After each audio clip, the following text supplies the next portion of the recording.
Kita ke sorotan lain yang tak kalah penting, Saudara. Holding pembiayaan ultra mikro akan segera lahir.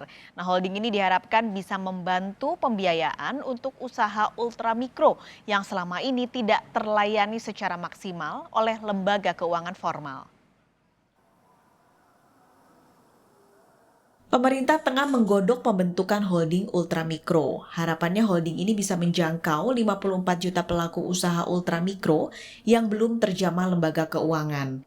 Kementerian Keuangan mencatat ada 65% pelaku usaha mikro belum terlayani secara maksimal oleh lembaga keuangan formal.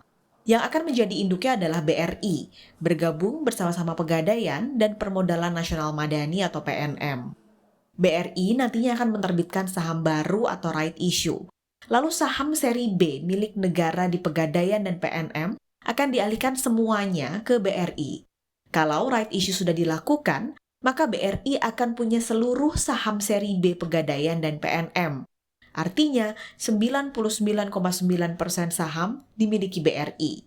Dan pemerintah punya satu lembar saham seri A Dwi Warna di masing-masing Pegadaian dan juga PNM.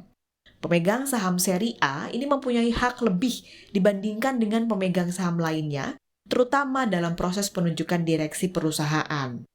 Menteri Keuangan Sri Mulyani memastikan bahwa holding ini bukan berarti BRI akan memakan rekan BUMN-nya, bahwa langkah ini bukan kanibalisasi, namun sebuah langkah kolaborasi dan integrasi yang saling melengkapi.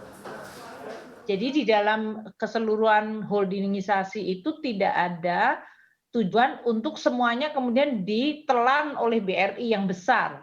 Tapi justru BRI dengan koeksisten dan kekuatannya di bidang raising fund yang lebih murah memberikan dukungan pada pelaksanaan model bisnisnya Pegadaian dan PMN.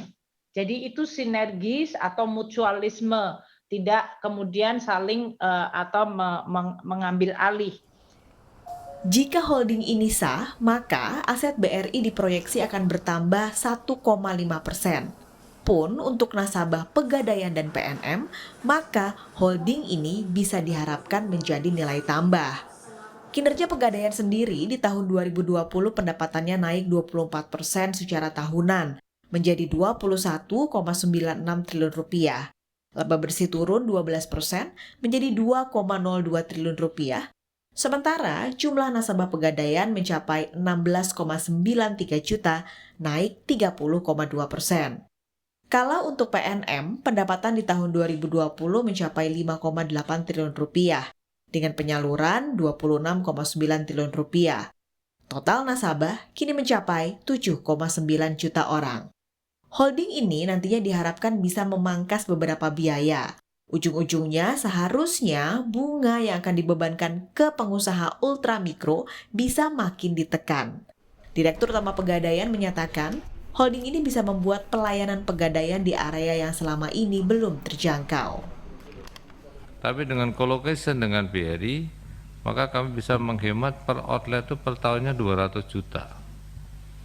Kalau 2000 outlet berarti kita sudah menghemat 400 miliar per tahun untuk biaya operasional. Maka pelayanan kami kepada masyarakat yang di remote area khususnya itu akan sangat nambah banyak.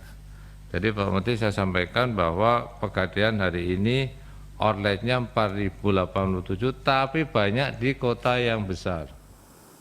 Setelah holding pertambangan Inalum dinilai sukses, pemerintah cukup agresif untuk menelurkan holding-holding lain. Kini yang tengah digodok pembuatannya adalah holding pertahanan, aviasi dan pariwisata, media, kepelabuhan, dan pangan. Tim Liputan Kompas TV.